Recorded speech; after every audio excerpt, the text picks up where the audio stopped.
Hello students, today we are going to discuss about few questions of chemistry related to NEET exam. These are the previous year questions and we will discuss in detail. So your first question is, in benzene all the six carbon-carbon bonds have same length because of what is the reason behind the um, same length of carbon-carbon bonds in the benzene? Your first option is tautomerism. Second is sp2 hybridization. Third is isomerism, and the fourth is inductive effect. So your answer is sp2 hybridization. Its option is B, because as we all know that benzene contain alternatively double and single bond. If there is double bond, then it is sp2 hybridized. If it is sp2 hybridized, all the electrons delocalized on this bond. That is why the length of all the carbon-carbon bonds are of same length. Now, your next question is, consider the following equilibrium in a closed container. N2O4 equilibrium to NO.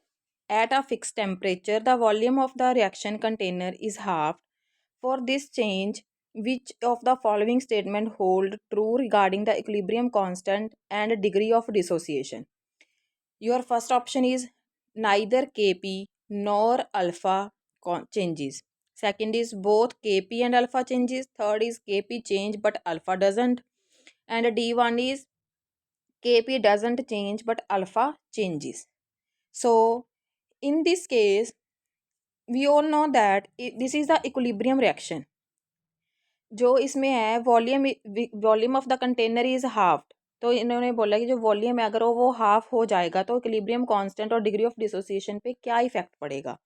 So it's answer is, जो degree of dissociation है वो क्या हो जाएगा, change हो जाएगा. जो K P है वो क्या होगा, कांस्टेंट. देखो it's answer is K P is constant at a constant temperature. As we all know that जो के पी है वो एक पर्टिकुलर टेम्परेचर पे कांस्टेंट रहता है. As volume is halved, pressure will be doubled. Hence, equilibrium will shift in the backward direction. So, degree of dissociation decreases. So, इसका मतलब क्या हो गया, जो Kp है वो कांस्टेंट रहेगा, जो डिग्री ऑफ डिसोसिएशन है वो डिक्रीज हो जाएगा, मतलब वो चेंज हो जाएगा. That means your answer is D. Now next question is, which of the following is the strongest Lewis acid. इनमें से सबसे ज़्यादा बढ़िया लुईस एसिड कौन सा है. हाँ जी, तो जितना आपको पता है लुईस एसिड्स, जितना साइज बड़ा होगा किसी भी एलिमेंट का उस उतना ही बढ़िया वो क्या होगा, लुईस एसिड होगा. ठीक है, तो your options are Bi3, BbR3, BCl3, BF3. So its answer is, as I already discussed, larger the size of halogen atom, less is the back donation of the electrons in the empty 2b orbital of the B.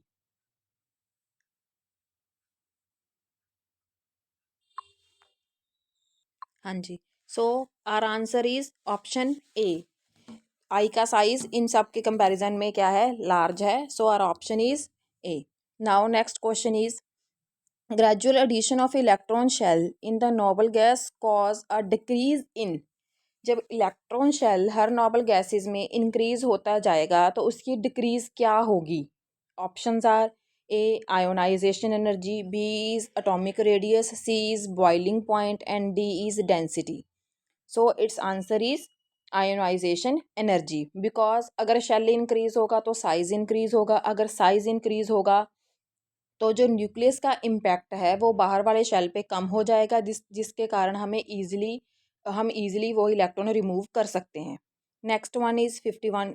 Next question is, which of the following iron salts exist as a dimer.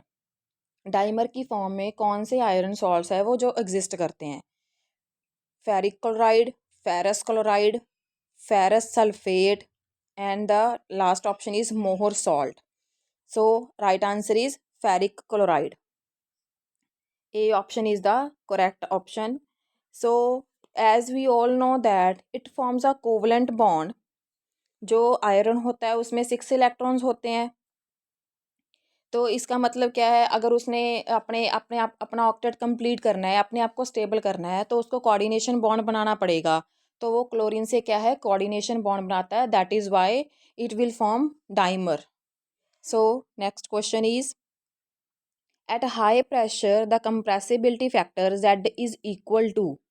जब pressure ज़्यादा होता है तो जो compressibility factor होता है Z, that is equal to, किसके equal होता है? Options are unity, next option is 1 minus pb upon rt, next option 1 plus pb upon rt, and the last option is 0. So its answer is C option, 1 plus pb upon rt. As we all know that the real gas equation, p plus a upon v square v minus B is equals to R T, ये है। अगर हम higher pressure consider कर रहे हैं, if pressure is high, तो उस case में हम क्या करेंगे, अगर प्रेशर ज़्यादा है तो वॉल्यूम कम हो जाएगा, क्योंकि वो गैस ज़्यादा कंप्रेस हो रही है। वॉल्यूम उसका हम नेग्लिजिबल मान लेंगे, जो volume constant that is B, that is highly less, that so we can consider it as a negligible. तो वॉल्यूम भी क्या हो गया उसका, अप्रॉक्सीमेटली हम स्मॉल मान लेंगे। अगर ये वाला फैक्टर ज़ीरो है तो that means A upon V square factor है, जो वो क्या हो गया, इसके कंपैरिजन में लार्ज हो गया, लेकिन जो प्रेशर है वो उसके कंपैरिजन में भी लार्ज है। तो इसके कारण जो इसका ओवरऑल कंक्लूजन आ जाएगा, P V minus B is equals to R T. So P V is equals to R T plus P B. So conclude this and you will get the result 1 plus P B upon R T. So our next question is, enzyme catalyst reaction have the order. जो enzyme catalyst reaction होती है उसका order क्या होता है? Your first option is 1 at the low concentration of the substrate and 2 at the higher concentration of the substrate, and the next one is 1 at the higher concentration of the substrate and 2 at the low concentration of the substrate.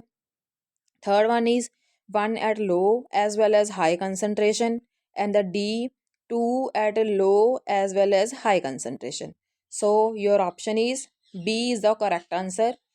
1 at high concentration of the substrate and 2 at the low concentration of the substrate. अब ये कैसे होता है? जो enzyme catalysed reaction होती है, enzyme क्या होता है, जो रिएक्शन रेट को जस्ट फास्ट करता है, खुद उसमें पार्टिसिपेट नहीं करता।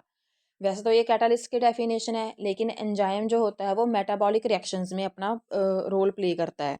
तो एंजाइम क्या होता है, एक कैटालिस्ट है। जैसे enzyme catalyse reactions are of first order at higher concentration, जो फर्स्ट ऑर्डर रिएक्शंस होती हैं उनको हायर कंसंट्रेशन पे ये क्या करता है, कैटालाइज करता है। और जो सेकंड ऑर्डर रिएक्शंस होती हैं उनको लो कंसंट्रेशन पे कैटालाइज करता है। So your option is B. Next one, the Afwa principle implies that a new electron will enter an orbit for which। अफवा प्रिंसिपल हमें क्या बताता है कि कौन जो न्यू इलेक्ट्रॉन है वो एंटर करेगा कौन से ऑर्बिटल में?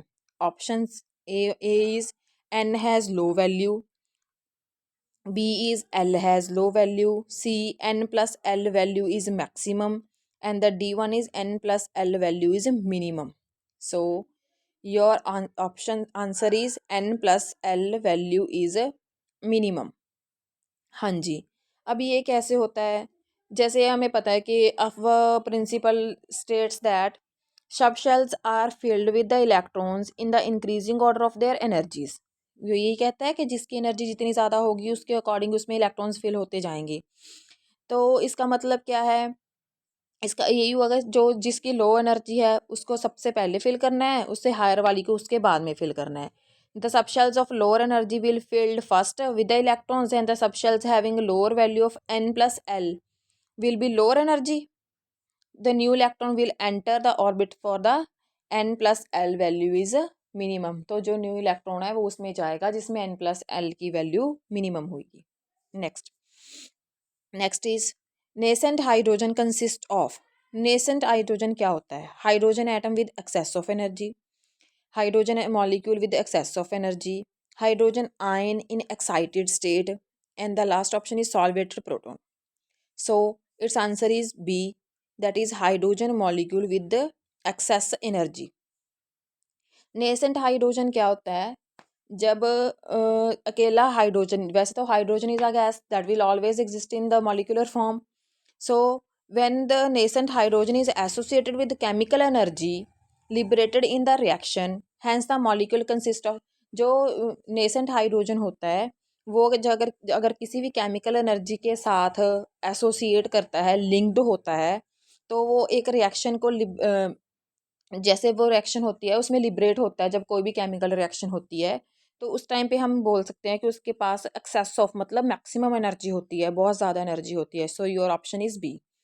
Next is the dipole movement of ortho, para and meta dichlorobenzene will be in order. हाँ जी, तो डाइपोल मूवमेंट किसकी ज़्यादा होगी? ऑर्थो पे होगी, मेटा पे होगी या पैरा पे होगी, जब क्या है क्लोरीन लगा हुआ है दो पोजीशंस पे। सो इट्स आंसर इज, पहले आ गया, पहले फर्स्ट ऑप्शन में सबसे ज़्यादा कहते हैं ऑर्थो की होगी, फिर पैरा की होगी, फिर मेटा की होगी। बी ऑप्शन इज पैरा ज़्यादा होगा, फिर ऑर्थो होगा, फिर मेटा होगा। And the next option is Meta ज़्यादा होगा, फिर ऑर्थो होगा, फिर पैरा होगा। And D option is ortho ज़्यादा होगा, मेटा होगा, फिर पैरा होगा। So your answer is D option, सबसे ज़्यादा ऑर्थो, फिर मेटा, फिर पैरा। अभी ये क्या आता है, आपको सभी को इसका स्ट्रक्चर तो बनाना आता ही होगा, तो उसके अकॉर्डिंगली हम इसको अरेंज कर लेते हैं। जैसे ऑर्थो वाला है, ऑर्थो में क्या होगा, दोनों सेम नियर बाय सराउंडिंग में प्रेजेंट होंगे जो क्लोरीन एटम्स होंगे। सो उसके कारण हम क्या बोल सकते हैं कि उनमें रिपल्सिव फोर्सेस ज़्यादा होंगी, तो उनकी डाइपोल की होगी क्या होगी, ज़्यादा होगी, क्योंकि वो रिपल करेंगे तो चार्ज सेपरेशन ईजिली हो जाएगा। Next one is Meta position. Meta क्या होती है, ऑर्थो के साथ वाली पोजीशन को मेटा पोजीशन बोलते हैं। दैट मीन्स क्या हो गया, एक जब क्लोरीन टॉप पे पड़ा है, एक मेटा पोजीशन पे पड़ा है, उनमें भी समहाउ वीकली रिपल्सिव फोर्सेस होंगी। And the last one is para. Para में तो बिल्कुल ही वो एक दूसरे के एंटी आ गए, ओपोजिट पोजीशंस पे आ गए, तो वो एक दूसरे को कैंसिल आउट कर देंगे, तो जिसके कारण क्या है, उनकी जो फोर्सेस हैं वो एक दूसरे को कैंसिल आउट कर देंगी, जिसके कारण उनकी डाइपोल मोमेंट जीरो हो जाती है। तो दैट्स इट फॉर टुडे। हाँ जी बेटा, अगर आप फर्दर आपको क्लास अच्छी लगी और आप केमिस्ट्री की फर्दर कोचिंग लेना चाहते हो and you are interested to crack the NEET exam, then come to us and contact with us educational hub एमबे इंस्टीट्यूट।